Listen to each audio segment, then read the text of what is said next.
Aunt, you don't have to push yourself to come to the wedding next week. It's okay. That's what Emily said to me while she was taking care of me at my house after I got discharged from the hospital. I'm planning to have a caregiver come to assist me in the future, but the application at the office hasn't been approved yet, so for a few days, people like Emily and Susan's husband will be coming over to my house in turns. I was unsure of what to answer Emily. I wondered if me attending the wedding would be a nuisance, and I was reluctant to make people feel awkward out of concern for me. It's a shame that she lost her sight, but there are convenient tools nowadays that allow her to live quite normally. She just lost her vision and about the wedding. It's okay, you weren't seriously injured in the traffic accident, and you can move around now. You want to see my daughter's big day, right? Oh, right, you can't see. I couldn't see what kind of expression Susan had on her face, but I felt she was desperately trying to suppress her laughter, and anger welled up inside me. I stood up and said to Susan, "Take me to the bathroom," and she grabbed my arm and pulled me toward the bathroom. I was angry at Susan. But I felt that if I showed it, it wouldn't be right, so I let her lead me by the arm. On the way, I accidentally kicked something soft. I heard Emily's small scream of Bella from behind me, and she was doing something at my feet. Oh dear, what are you doing? You kicked Bella because she was at your feet. You have to be careful how you walk since you can't see. I had felt like I kicked something soft, but Bella wasn't the kind of dog to bark or run away when people approached. Oh, and look at what you're wearing, sis. You've got a lot of wrinkles in your clothes. It's hard to manage your appearance when you can't see, right? In a world where I couldn't tell light from dark, I had a feeling Susan was smiling. I tried not to show my frustration and, trembling with anger deep inside, I choked out, "I'll go to the wedding. My name is Jennifer, 56 years old. Living the single life by choice, embracing my freedom. After work, I cook for myself, hit the gym, or dive into a good book. On days off, you'll find me at the movies. I reckon I'm leading a pretty fulfilling life. But my sister Susan, who lives nearby, doesn't quite see it that way. She sometimes says things that seem to belittle my lifestyle, which bothers me a bit, but I think we have a good sisterly bond overall. Susan occasionally drops by my apartment unannounced, rummaging through my fridge and taking whatever she likes. Being 6 years younger, I've always doted on her, but as we've gotten older, she's become increasingly presumptuous. Still, Susan has her own family and financial struggles, so I've decided not to make a fuss about a little extra food from my fridge. Then one day, Susan showed up at my place with a white dog, without any prior notice. This little one's name is Bella, isn't she cute? Susan said, showing me the small white chihuahua in a little cage. The chihuahua flicked its large ears and glanced at me with its big eyes before quickly looking away and curling up. I vaguely responded, "Sure." To be honest, I'm not much of a dog person. Maybe it's because I was chased by a big dog in my neighborhood when I was young, but even small dogs make me nervous. Sitting behind Susan was her daughter Emily, looking sad as she gazed at the dog. I've known Emily since she was a child. She's beautiful, just like Susan, but their personalities are quite different. If I had to describe Susan in one word, it would be arrogant, whereas Emily is humble. I've always found Emily to be a sweet and kind niece, always treating me with gentleness. Emily, nudged by Susan, seemed to have something to ask me and awkwardly began to speak. "Aunt Jennifer, I have a favor to ask. I came here today hoping you would take care of Bella." I was momentarily confused, tilting my head in puzzlement, when Susan took Bella out of the cage, lifted her, and forcibly pressed her against my chest. Look how cute she is. Living alone, you must feel lonely, right? She'll be good company for you. I wasn't feeling lonely, though. The story goes like this. Susan bought Bella, the chihuahua, against her husband's wishes, so it became Emily's responsibility. But Emily is getting married soon and will be leaving home. She wants to take Bella to her new home, but her fiancé is allergic to dogs and can't keep her. Susan's husband is a kind man, but he's often away on business and can't take care of the dog. Why don't you take care of her, Susan? Just for a week, please, just for 1 week. I sighed softly. I could see right through Susan's plan to leave Bella with me indefinitely, but I felt sorry for the puppy that was so unwanted and reluctantly agreed. Emily repeatedly said, "Thank you, Aunt Jennifer," while she looked at Bella with a reluctant gaze and stroked her head. Keep next Sunday free, okay? I have a bunch of dog stuff at my place, like a dog crate and other supplies that we'll need to bring over. I'll pick you up in my car and we'll transport them to your place. After Susan and Emily left, I noticed Bella trembling slightly on the living room floor, so I turned on the heating. Even as the room warmed up, Bella continued to tremble, staring at me with big, wide eyes. Are you shaking because you're scared, not cold? Well, I'm a bit scared of you too, so I guess that makes us even, right? While I was preparing Bella's food in the kitchen, she sat still, watching my every move. Every time I moved, she'd turn her little face to follow me, her big eyes tracking my movements. But Bella remained sitting on the floor, never coming close to me. As night fell and I placed an old cushion near Bella, she weakly tried to climb onto it. Casually watching her struggle while I watched TV, I finally realized why Bella had been sitting in the same spot all day. I see. I picked up Bella's small body and placed her on the cushion, where she contentedly buried her face and eventually fell asleep. There was a subtle issue with her hind legs, not visible at first glance. Either born with a disability or unable to walk and climb properly, Bella required special care. The realization that Susan had left me with a dog needing extra attention without explanation irked me a bit, but I also understood that it would be hard for Emily, about to get married, to take care of her. Despite being a person who disliked dogs, I found myself able to touch and hold Bella, a quiet and well-behaved dog who never barked.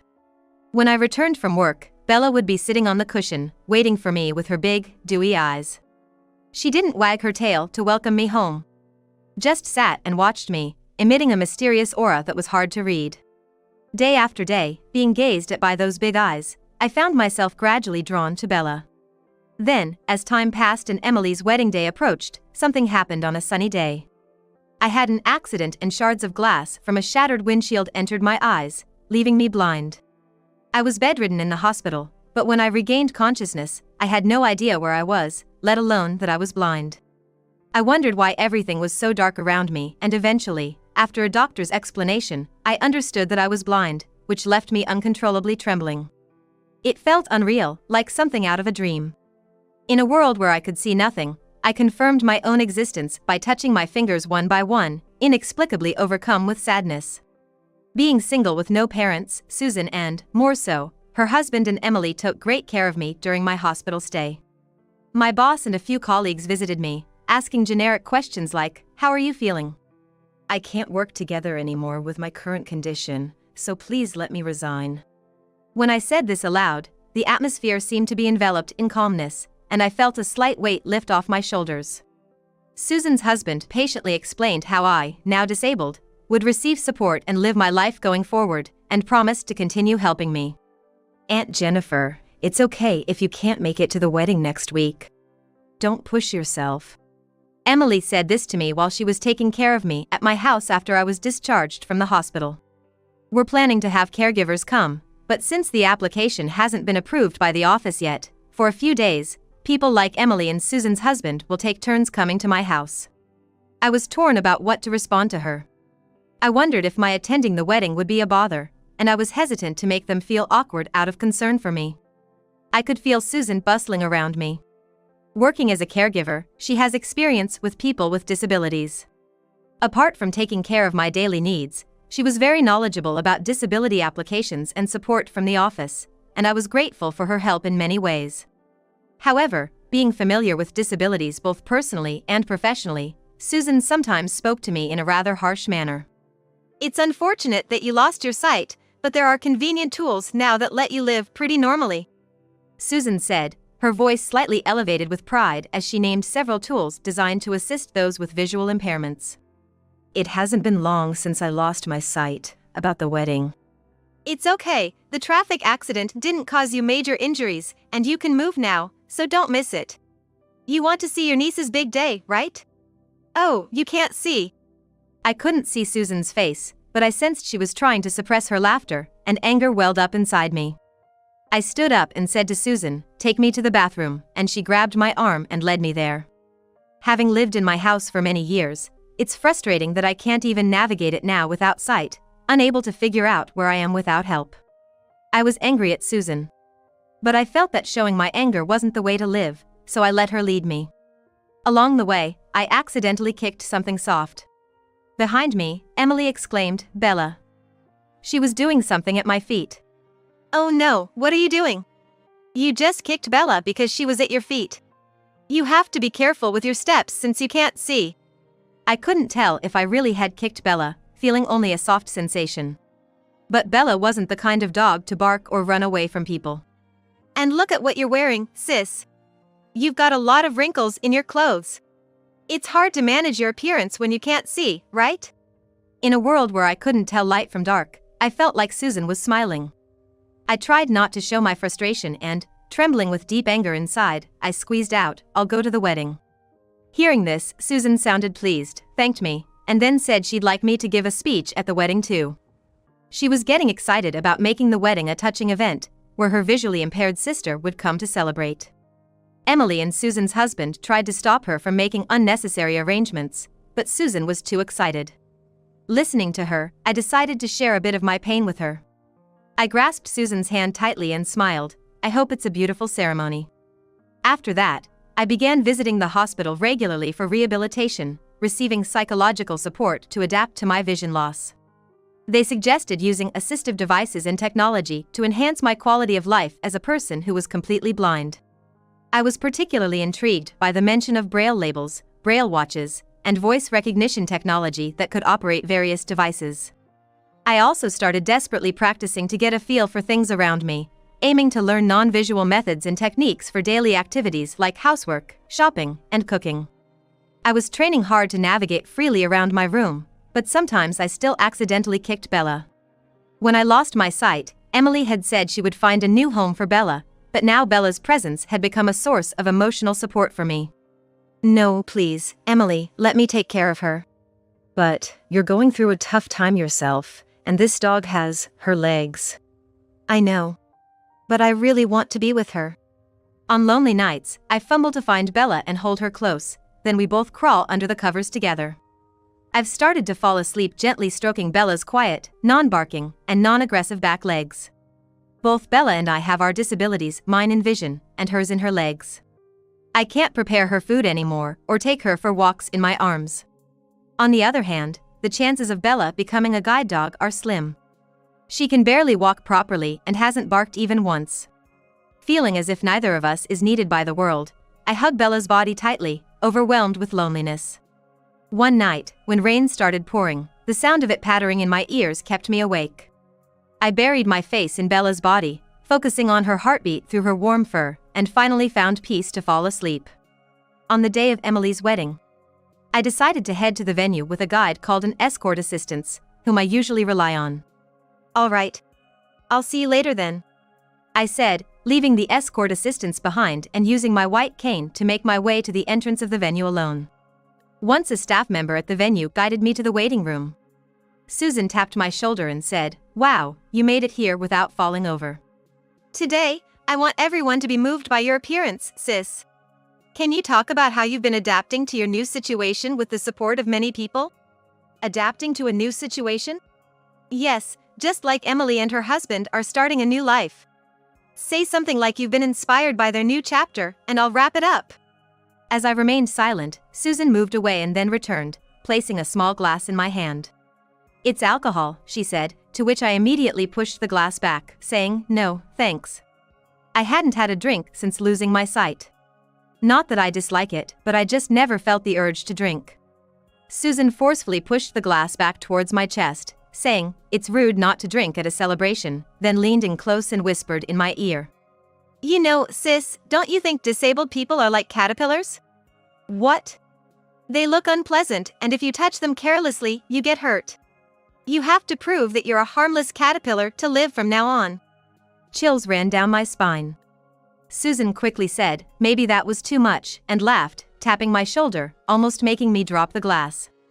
Eventually, Susan led me to the bride's room where Emily, dressed in a beautiful white gown, was sitting, as Susan described. "Look, isn't she gorgeous?" As Susan walked away toward Emily, I leaned against the wall, feeling a bit anxious. Soon, someone touched my shoulder. It was the guide assistant, a man who had brought me here. "What? Boss, why are you here?" This guide assistant was actually Susan's boss at her workplace, not usually working in the field, but he had come especially because I had asked him. "I've heard about the situation from Susan. It seems she's been quite rude to you, Jennifer, he started. That's not true. We're sisters, so we're just straightforward with each other. Her boss immediately cut me off. Don't lie. I had reported to Susan's boss how she had repeatedly belittled me since I became blind. Moreover, the recent car accident, caused by Susan's driving mistake, had been blamed on me. I heard from Mom that the accident was your fault. She said you forced her to overtake the car ahead because she was driving too slowly. Wait, that's, In the darkness, I sensed Susan's agitation. I remembered encouraging her after the accident that blinded me, telling her, don't worry about it. It's nobody's fault. I had been told by Emily that Susan was blaming the accident on me and telling our relatives about it, so I no longer felt the need to be considerate towards Susan. I reported all of Susan's actions to her boss, who became furious and showed up at the event like this. Susan's boss said, "This behavior is unacceptable for someone involved in caregiving. I will consider severe disciplinary action." To this, Susan suddenly shouted back, "Don't be ridiculous." That shout seemed to be a signal, and Susan's husband and Emily's fiancé entered the room. In fact, this timing was planned in consultation with Susan's boss, aiming to have a confrontation at this moment. The bride's room filled up as relatives invited to the wedding gathered, following my thorough approach. My relatives harshly scolded Susan, saying, "You caused Jennifer to lose her sight with your driving, and yet you behave like this. Shame on you, shame." While many relatives confronted Susan, her husband shouted, "Everyone, I am truly sorry for today." Susan, we're getting a divorce. What? What are you talking about? Are you crazy? You've said such terrible things about your own sister after she became disabled.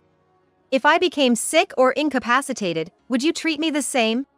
I can't live with you anymore if that's the case. Susan let out an absurdly loud cry, taken aback by the sudden divorce declaration, but was drowned out by the many voices of condemnation surrounding her, and she rushed towards me. What the heck, sis? It's Emily's wedding, and you're trying to ruin it? I had no such intention, I just wanted everyone to understand how I feel. But why, on Emily's wedding day? Today, I proposed this plan to get back at my mother. Hearing this, Susan's voice weakened to a feeble "what?" and she fell silent. Emily, who harbored intense disgust for her mother's behavior towards me, her disabled aunt, said firmly, "I never want to be involved with you again." "Mom, remember the first day I brought Bella home?" "Bella? The day you picked up a stray dog?" Emily began to recount the story. "It happened a few years ago. She found a white chihuahua abandoned by a riverbed, not wearing a collar. She brought it home, and it soon became apparent why it had been abandoned. The white chihuahua's hind legs seemed paralyzed and barely moved. A vet visit confirmed it was a genetic condition with no cure. Despite Emily believing her mother, who worked in welfare, would care for the chihuahua, saying, Susan blatantly refused, "Why would we keep a disabled dog?" I've always remembered that. You hardly ever took care of her, leaving her in the cage while I was at school. Now her front legs have weakened too, and she just sits on the cushion, not barking or moving. Apparently, due to lack of exercise, Bella's front legs had also weakened. None of that matters now. Anyway, get out. Today is my wedding, and I want to celebrate it with people I care to be with. After Emily's stern words, Susan, seemingly lost for words, eventually left the room with heavy footsteps. Unable to see the expressions of others, I sensed the uneasy atmosphere and felt pained. What an ambience I've created at this wedding, I thought, remaining silent and looking down. Eventually, Emily's fiancé quietly called out, "Everyone," and announced, "We will continue with the wedding." The groom declared, "We apologize for the trouble, but there's no need to stop here. Emily and I are determined to walk through life together, undeterred by such small difficulties, bound by our strong love. We might face tough times in our marriage, but we believe these will be opportunities to deepen our love, and we'll work through them." Standing beside her fiancé, Emily said, "Everyone, please help us overcome this trouble and make this special day joyous with your smiles." As the priest bowed deeply, a round of applause erupted from the crowd. Standing quietly by the wall, I clapped my hands softly and whispered, "Congratulations on your wedding, Emily." Thanks to the priest's efforts, the wedding proceeded smoothly and turned out to be a very happy occasion for the couple. Subsequent investigations at Susan's workplace revealed that she had been disrespectful to other disabled individuals as well. This led to her dismissal and, compounded by the divorce imposed on her, forced her to move far away. Abandoned by her husband and Emily, Susan is now looking for work in the welfare sector again, but it seems she's facing difficulties as her prejudice against disabled people has become known to others in the field. Once, after the wedding, Susan called me. "How's your life now? Are they doing well?" she asked in a trivial conversation, followed by a long silence, then admitted, "I regret blaming the car accident on you and telling everyone about it. I thought I had a perfect life, everything going smoothly, even my daughter getting married, but that accident was a stain on my life." So. I hung up the phone in the middle of her speaking. I didn't want to talk anymore. As for me, I'm gradually adapting to my situation. There are support services in the neighborhood that I never knew existed when I was able-bodied, and I'm starting to train for daily life with kind help from various support staff. In my room, I started with basic training to prevent stumbling, and then moved on to grooming tasks like brushing teeth and trimming nails. Furthermore, I learned to keep things in specific places to reduce search time, along with various other skills like cooking and laundry. This training encompassed most of my daily life. In this era, even smartphones and tablets have reliable voice recognition features, so I can enjoy music and other features without complex operations. Sitting in a chair, I slowly close my eyes, letting the soothing music permeate my heart. Something fluffy crosses my bare feet. Reaching down, I feel a lick on my fingers. I reach out, trying to find the dog I expect to be there, but Bella isn't there. Reluctantly, I lean back in the chair, and then Bella lets out a soft whimper, a sound I had never heard from her before. It takes me a few seconds to realize it's Bella's bark, and as I stand up, she whimpers softly again. I follow the sound of Bella's whimpers to the window. After feeling around and picking her up, I touch the curtain and feel the warmth of the sun on my cheek. "It's a nice day, isn't it? Yes, let's go for a walk together." Holding Bella, I open the front door. And the warm sunlight pours down on us.